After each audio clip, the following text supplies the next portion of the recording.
नमस्कार दोस्तों, मैं राजेश कुमार मौर्य। आज का हमारा जो टॉपिक है यानी लेक्चर रहेगा फसलों का वर्गीकरण। क्या हो जाए? फसलों का वर्गीकरण यानी क्लासिफिकेशन ऑफ क्रॉप्स। तो क्लासिफिकेशन या क्रॉप्स में फसलों का वर्गीकरण देखते हैं ऋतु और जीवन चक्र के आधार पर। किसके आधार पर? Season and life cycle. क्या? सीजन एंड लाइफ साइकिल के ऋतु और जीवन चक्र के आधार पर फसलों को निम्नलिखित वर्गों में बांटा गया। किसके आधार पर? ऋतु यानी सीजन जो हमारे चलते हैं, और लाइफ साइकिल मतलब जीवन चक्र के आधार पर फसलों को निम्नलिखित वर्गों में बांटा गया। किसे निम्नलिखित वर्गों में बांटा गया? जैसे हम नंबर एक देख लेते हैं ऋतुओं के आधार पर वर्गीकरण।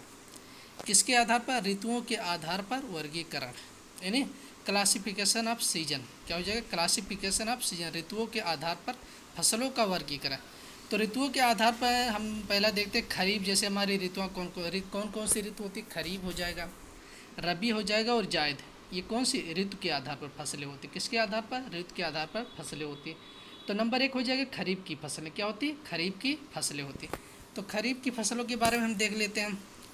खरीफ ऋतु में वातावरण यानी खरीफ ऋतु में वातावरण में उच्च तापमान क्या होता है? उच्च तापमान व आर्द्रता पाई जाती है। तो खरीफ ऋतु जो होता है उसमें वातावरण जो एटमॉस्फेयर होता है उसमें उच्च तापमान मतलब अधिक तापमान होता है, और आर्द्रता यानी नमी जो होता है वो भी अधिक पाई जाती है।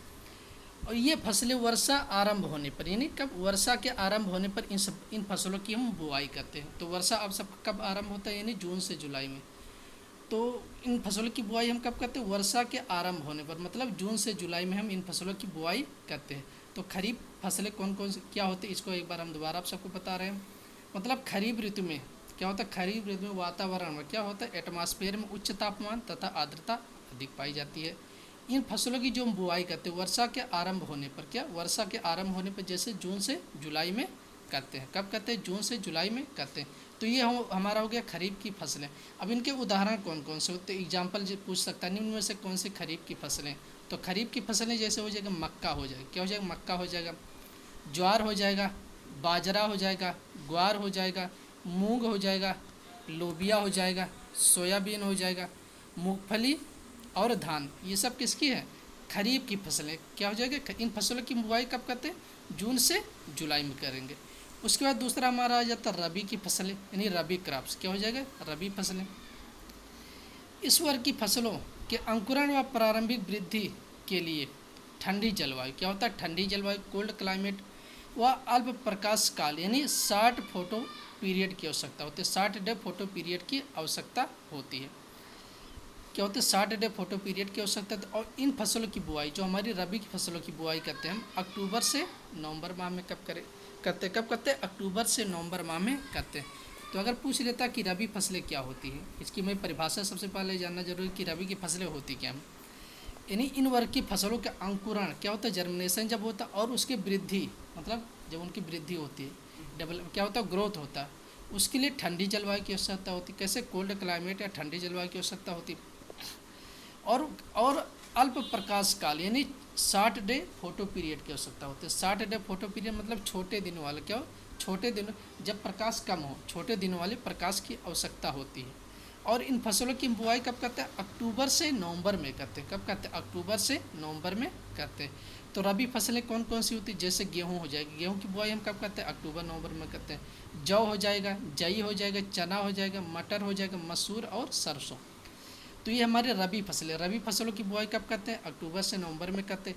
इन फसलों के अंकुरण कैसे? अंकुरण के लिए और प्रारंभिक वृद्धि के लिए क्या होता है? 60 यानी अल्प प्रकाश की आवश्यकता होती है। कब? अल्प प्रकाश काल की आवश्यकता होती है। 60 डे फोटो पीरियड की आवश्यकता होती है। और इन फसलों की बुआई कब करते हैं? अक्टूबर से नवंबर में करते हैं।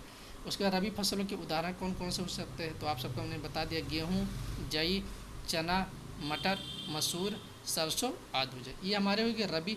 हमने आप सबको खरीफ बता दिया, रबी की फसल। अब देख लेते हैं जायद की फसलें। कौन सी? जायद की फसलें।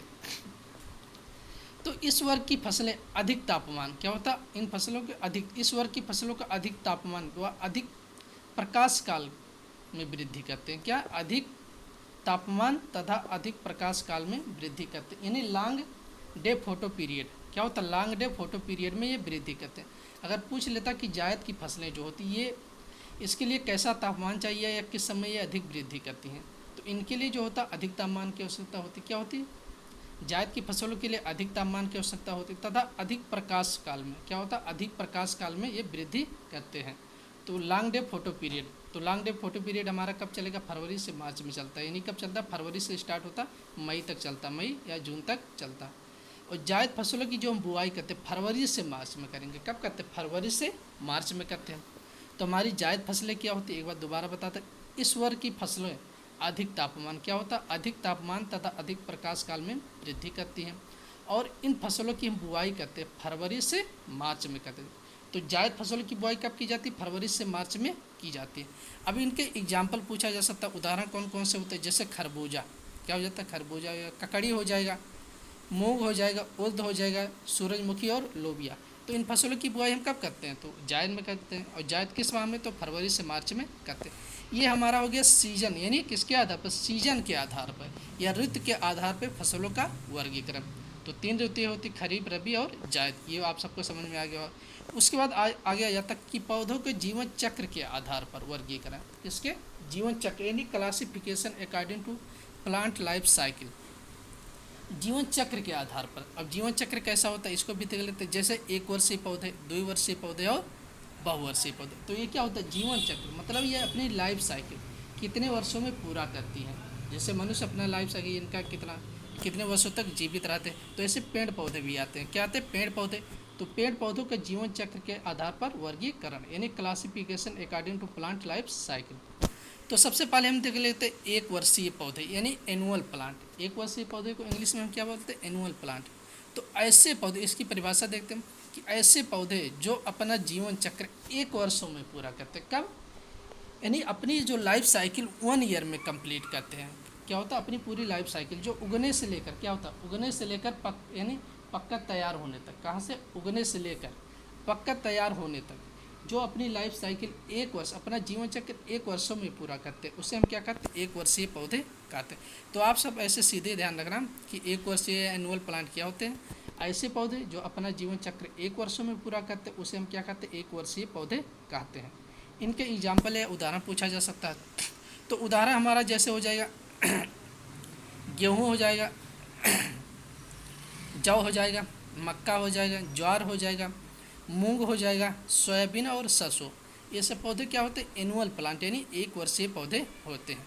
उसके बाद दूसरा आ जाता है हमारा द्विवर्षीय यानी बाइनियल प्लांट। क्या हो जाता है, द्विवर्षीय पौधे। तो ये भी ऐसे होते हैं कि इनकी भी परिभाषा हम देख लेते हैं कि ऐसे पौधे जो अपना जीवन चक्र 2 वर्षों में पूरा करते हैं। कितने, 2 वर्षों में पूरा करते हैं, यानी उगने से लेकर पक्का तैयार होने तक ये अपनी पूरी लाइफ साइकिल जो जीवन चक्र 2 वर्षों में पूरा करते हैं। कितने, 2 वर्षों में। तो इन्हें क्या कहते हैं, द्विवर्षीय पौधे कहते हैं। तो इनको ऐसे भी सीधे आराम से याद रखना कि ऐसे पौधे जो अपना जीवन चक्र 2 वर्षों में पूरा करते हैं उन्हें हम क्या कहते हैं, द्विवर्षीय बाइनियल प्लांट कहते हैं। जैसे प्याज और चुकंदर, ये हमारे द्विवर्षीय।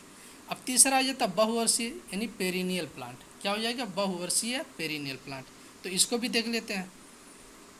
ऐसे पौधे, इसकी परिभाषा हो जाएगी, ऐसे पौधे जो अपना जीवन चक्र, क्या, अपना जीवन चक्र 2 से अधिक वर्षों में पूरा करते हैं। यानी जो अपनी लाइफ साइकिल होती है मोर देन 2 ईयर्स, मतलब 2 से अधिक वर्षों में कंप्लीट करते हैं या पूरा करते हैं, उन्हें हम क्या कहते हैं, द्विवर्षीय पौधे कहते हैं। तो अगर द्विवर्षीय की एक बार दोबारा हम देख लेते हैं कि द्विवर्षीय पौधे क्या होते हैं। तो ऐसे यानी बहुवर्षीय पौधे, बहुवर्षीय पौधे देखते हैं कि बहुवर्षीय पौधे कौन से होते हैं। ऐसे पौधे जो अपना जीवन चक्र 2 से अधिक वर्षों में पूरा करते हैं, तो उन्हें हम क्या कहते हैं, बहुवर्षीय पौधे कहते हैं। तो इनके एग्जाम्पल जैसे तुम्हारा रिचका और लूसर्न हो जाए। क्या हो जाए, रिचका और लूसर्न, ये हमारे हो जाएंगे बहुवर्षीय यानी पेरिनियल प्लांट होते हैं। तो आज जो हमने देखा है यानी पौधों के जीवन, क्लासिफिकेशन ऑफ क्रॉप्स, क्या देखें, क्लासिफिकेशन ऑफ क्रॉप्स या फसलों का वर्गीकरण। तो फसलों के वर्गीकरण में हमने पहले ऋतुओं के आधार पर देखा, यानी सीजन, किसके आधार पर, सीजन या ऋतुओं के आधार पर। तो खरीफ, रबी और जायद देख लिया। क्या हो, खरीफ, रबी और जायद 3 ऋतुएं होती।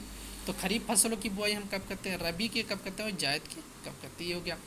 उसके बाद हमने देखा जीवन चक्र के आधार पर, किसके आधार पर, जीवन classification according to plant life cycle, यानी पौधों के जीवन चक्र के आधार पर इसका वर्गीकरण।